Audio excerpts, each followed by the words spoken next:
नमस्कार दर्शकों, भारत टीवी में आप सभी का स्वागत है। Loni road market timber merchant की बात करें तो उसके अध्यक्ष मनीष मित्तल जी हमारे बीच में साथ में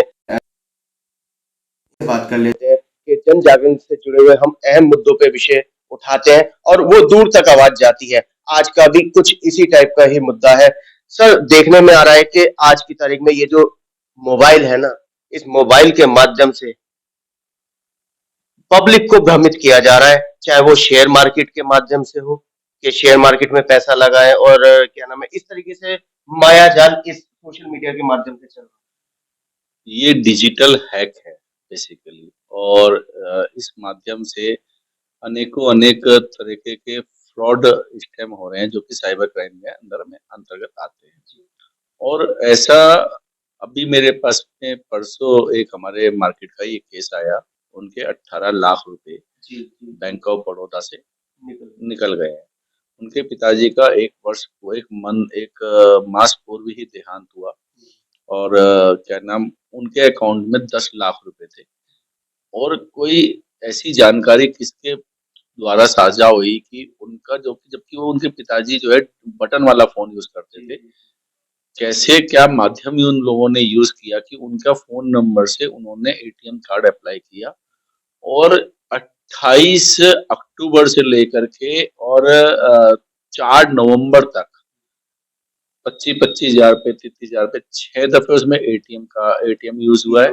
बाकी जो है आईएमपीएस के माध्यम से पूरे उनके 10 लाख रुपए निकाल लिए गए। 25,000 रुपए मात्र उसमें रहा। उससे पूर्व में 6 महीने पूर्व ही 7वें महीने में उनके बेटे के अकाउंट से 6.5 लाख रुपए निकाल लिए गए। तो इस तरीके की घटनाएं बहुत ज्यादा हो रही हैं। और इसके अंदर में निश्चित तौर पे दिल्ली पुलिस भी समय समय पे अवेयरनेस करती जा रही है और बहुत ज्यादा अवेयरनेस हो रही है। और हम लोग भी आपके भारत टीवी के माध्यम से हमेशा अवेयरनेस कर रहे हैं कि चौतरफा आंखें खोल करके और समझ करके किसी भी व्यक्ति को अपना ओटीपी दीजिएगा। फेक कोई भी आपको फोन नंबर लगता है तो चाहे वो कितना भी जरूरी है, आप उसको मत उठाइएगा। आपको लगता है कि नंबर मेरे लिए नहीं है, आप मत उठाइएगा। एआई के माध्यम से आज की डेट में बहुत फ्रॉड हो रहा है। अभी आप देखेंगे तो फेसबुक पे एक फोटो आती है, उसमें वो कुछ बोल रहा होता है। तो आपको लगता है, जैसे मेरे को ना एक शेयर ब्रोकर कंपनी है, उसकी एक वीडियो मैं पिछले 3 दिन से देख रहा हूँ। बादशाह ब्रोकिंग वाले हैं, उनकी वीडियो देख रहा हूँ तो मेरे को ऐसा महसूस होता है, क्योंकि जब बादशाह ब्रोकिंग वालों की खुद की आवाज होती है वो बिल्कुल डिफरेंट होती है ना। और एआई के माध्यम से वो जो उसने बोला कि मेरा व्हाट्सएप लिंक, तो व्हाट्सएप लिंक जो बादशाह ब्रोकिंग वाले जो बोलते हैं और जो जो आवाज आ रही है उसके अंदर में, वो मतलब कि उसकी टोन ही चेंज है। तो आपको इतनी आंख खुली रखनी पड़ेगी कि जो आदमी को आप सुन रहे हैं उसका रियल वॉइस क्या है ना। तो ये एआई के माध्यम से इस तरीके के बहुत सारे फ्रॉड, क्योंकि बादशाह broking is very big company है ना, उसको बहुत लोग फॉलो करते हैं। तो निश्चित तौर पे फ्रॉडस्टर्स को मालूम है कि मैं इनका नाम लेकर के क्या नाम, अगर मैं कोई फ्रॉड करूंगा तो आराम से हो सकता है। तो ऐसे ऐसे लोगों से सावधान रहने की जरूरत है। और आप किसी भी अनवांटेड लिंक को ना खोलें, कोई भी ओटीपी शेयर ना करें, किसी भी तरह के का अनवांटेड फोन ना उठाएं, है ना। कीपैड वाला बटन यूज करते हैं तो बेहतर है।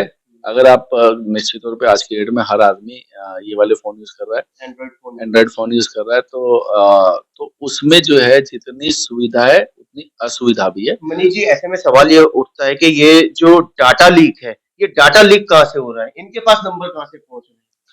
इनके पास बेसिकली क्या है कि जो हम फेसबुक है या इंस्टाग्राम है या हमारा अन्य माध्यम है जो हम यूज करते हैं, ये सारा डाटा जो है ये उसके माध्यम से उठाते हैं, फेसबुक और इंस्टाग्राम के माध्यम से, क्योंकि उस पर हम अपने नंबर शेयर करते हैं, अपनी सारी डिटेल, अपनी फैमिली डिटेल्स डालते हैं। उसमें हमारे फ्रेंड लिस्ट होती है, फ्रेंड लिस्ट में सब जो है, इवन वो कमेंट तक भी पढ़ते हैं कि इस व्यक्ति ने इसको ये चाचा लिखा हुआ है, इसको मामा लिखा हुआ है, इसको ताऊ लिख रखा है। तो उस माध्यम से पूरे रिलेशंस तक पढ़ते हैं। एक ये जो फ्रॉडस्टर्स हैं ये पूरा एक डाटा क्रिएट करते हैं कि इस आदमी के इतने रिश्तेदार हैं, इतने इसकी फ्रेंड लिस्ट है, उसमें इन इनके नंबर हैं, ये उन्हीं लोगों को टारगेट करते हैं। कहीं ऐसा तो नहीं है ये जो नामी-गिरामी कंपनी है, चाहे वो अमेज़न हो या फ्लिपकार्ट हो, ये कंपनियाँ डाटा शेयर कर रही हैं? देखिए, मैं किसी कंपनी का नाम ना लेते हुए निश्चित तौर पे डाटा तो पुराने स्तर से ही बिकता आ रहा है। जी, आज से नहीं बिक रहा है, जी। बहुत पुराने स्तर से। अब जब कभी रिलायंस लॉन्च हुआ था, तो रिलायंस लॉन्च होने में क्या होता था कि हम लोगों को एक कैप भरना पड़ता था, कस्टमर एप्लीकेशन फॉर्म, और उसपे जो है वो फॉर्म भर कर के वो फ़ोन जो है चालू एक्टिवेट होता था। तो उस टाइम गैस सिलेंडर कंपनियाँ, हुँ, उनसे बिल्कुल। डाटा मिलता था। ₹5 का एक डाटा मिलता था, जी, और वो ₹5 के डाटा से जो है वो एक आदमी, आपको खुद को जानकारी नहीं होगी आपके नाम से कितने फ़ोन चालू होंगे। आपको खुद को जानकारी नहीं जानकारी। होगी, ठीक है ना? तो इस तरीके से डाटा तो बहुत पुराना से बिकता आ रहा है। तो मैं किसी कंपनी का नाम नहीं लूँगा, ऐसे बहुत सारी एजेंसीज़ हैं, जो बैंक भी हैं, ऑटोमोबाइल्स भी है। ऑटोमोबाइल्स भी है, जहाँ पे हम अपना आधार कार्ड शेयर करते हैं, जी, ठीक है ना? या फूड कंपनी हुए हाँ। या ये ड्रेसिंग की फैशन। जितने जितने भी कंपनी है, वहाँ से डाटा एक दूसरे को सर्कुलेट होता है। एक कंपनी में जो व्यक्ति काम कर रहा होता है, वो वहाँ से दूसरी कंपनी में जाता है, तो अपना वो पूरा डाटा सिस्टम उठा के लेके जाता है, वो पेन ड्राइव में कॉपी करके ले जाता है, उस कंपनी को जाके बताता है इसके ये की पर्सन्स हैं, ये की कस्टमर्स हैं। तो ये सब चीज़ें तो निश्चित तौर पे साझा होती ही होती है। और जब साझा होती है, तो वो कहीं न कहीं जो इस तरह के फ्रॉडस्टर्स हैं, उनके पास भी पहुँचता है। तो ऐसे में मनीष जी कितना जागरूक रहने की ज़रूरत है? जागरूक सवाल ये है। जागरूक मैंने बताया, चौतरफा चौबीसों घंटे आपको जागरूक रहने की ज़रूरत है, क्योंकि आपको कोई आदमी गोली मारे उससे बड़ा फ्रॉड है ये, जी, बहुत बड़ी बात है ना? ये मतलब कि आप गोली मारने वाला आपके सामने तो खड़ा होगा, है। आपको देख तो सकेंगे, उससे बच के तो भाग सकेंगे। ये तो वो लोग हैं जो पर्दे के पीछे हैं, आपको दिखाई नहीं दे रहे हैं, आपको पता नहीं है, आपको कहाँ से अटैक कर रहे हैं, किस देश में बैठ के कर रहे हैं, किस सिटी में बैठ के कर रहे हैं, और आपके पड़ोस में बैठ के कर रहे होंगे, तो आपको एहसास ही नहीं है। तो इस टाइप के लोग हैं, जो जिसे पुराने कहावत में कहते हैं, पीठ में छुरा मारने वाले लोग जी, हैं, जी। है ना? तो आपको पता भी नहीं चलेगा। तो ये थे मनीष जी जिन्होंने सोशल मीडिया के बारे में किस तरीके से धांधलेबाजी हो रही है अवेयर करने की बात की। अब बात कर लेते हैं थोड़ी सी राजनीति, क्योंकि राजनीति से भी जुड़े हुए हैं संघ संचालक हैं ज्योति नगर के अंदर। सर, दिल्ली का पॉल्यूशन चरम सीमा पे। आप मेरी आवाज़ सुन रहे होंगे, तो बिल्कुल एकदम बिल्कुल, तो है। खराब हो रखी है। जी, तो पॉल्यूशन इस लेवल पे पहुँचा हुआ है कि 400 के पार एक्यू पहुँचा हुआ है। और आप रात को, शाम को 6 बजे के बाद, क्योंकि साया बहुत चल रहा है इस जी, टाइम पे, शादियाँ बहुत हैं, बहुत। देवउठनी काशी है, कल का बहुत बड़ा त्योहार है, दिल्ली जाम भी रहेगी दिल्ली सर। जाम भी रहेगी, परंतु 6 बजे के बाद में साँस लेना दुर्भर हो रखा है। ये राजनीति के अंदर में एक दूसरे के ऊपर में आरोप-प्रत्यारोप चलता रहता है, परंतु इसका निवारण करने का कोई आदमी नहीं सोचता है। हर घर के अंदर में बीमारी चल रही है। आप बिलीव करना कि ऐसे बहुत सारे घर हैं जिनके घर में शादियाँ हैं, और उनके यहाँ उनके माँ-बाप बीमार हैं। बीमार पड़। तो ये जो है पॉल्यूशन, आज की डेट में एयर पॉल्यूशन जो हुआ है वो चरम सीमा पे है, और इसको कंट्रोल करने के बजाय आज जो है, जो आने वाले फरवरी में इलेक्शन है, उसकी हम। उसकी तैयारी में सब लोग लगे हुए हैं। कंपैरिजनली कि आप उन चीजों को छोड़ करके, जो लोग त्रस्त हैं जी, पॉल्यूशन से, उनसे बचाव का माध्यम देखें, कि कोई भी किसी भी तरह का सॉल्यूशन नहीं है।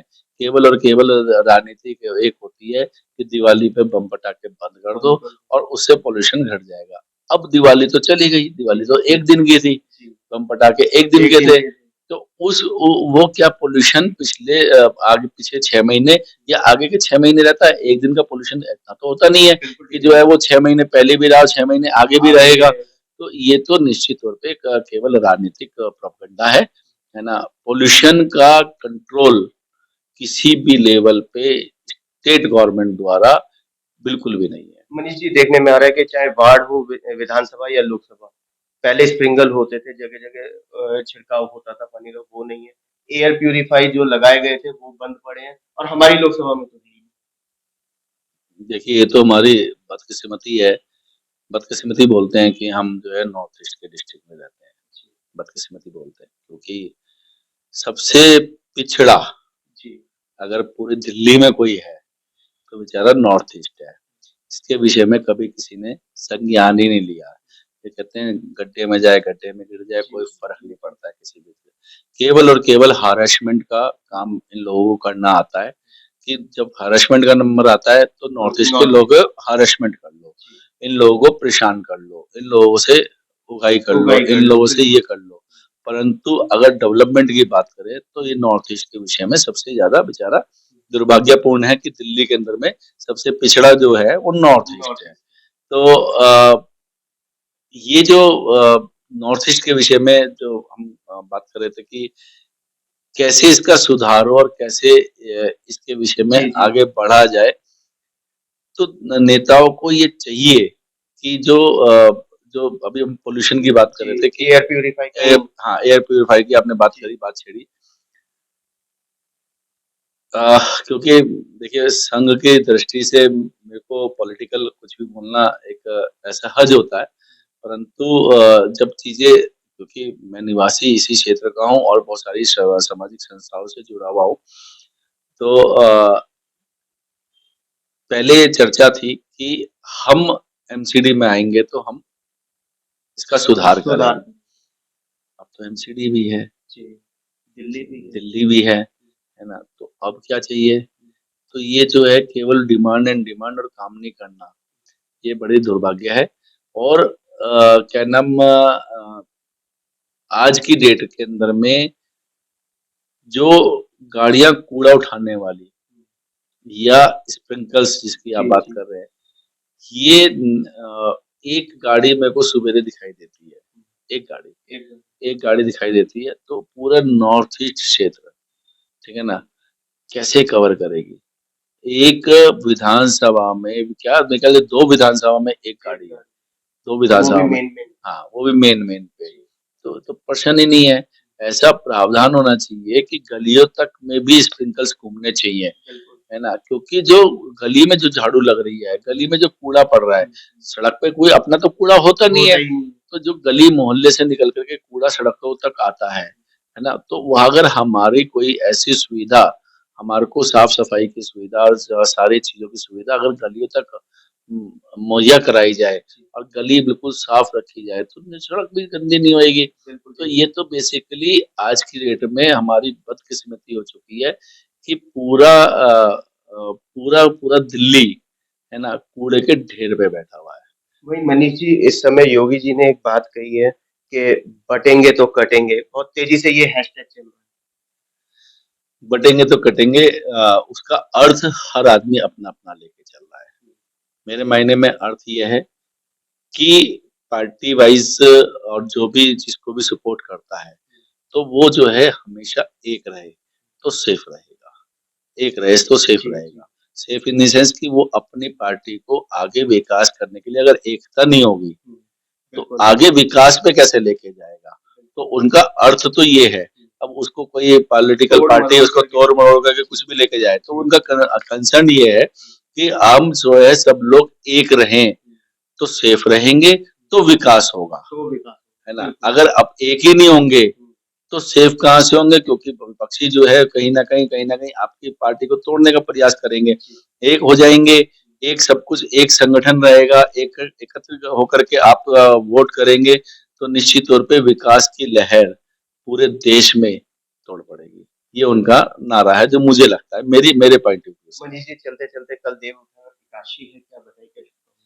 मेरा सभी को देवउठनी काशी जो तुलसी विवाह होता है उस पे सबको बहुत बहुत बधाई, और सबको तुलसी माँ बहुत अच्छा और बहुत प्यारा वातावरण दे, और आने वाले समय में जो क्या नाम जो चीजें होने वाली हैं, जो भी चीजें आ रही हैं, वो सबके लिए सुखद में हो।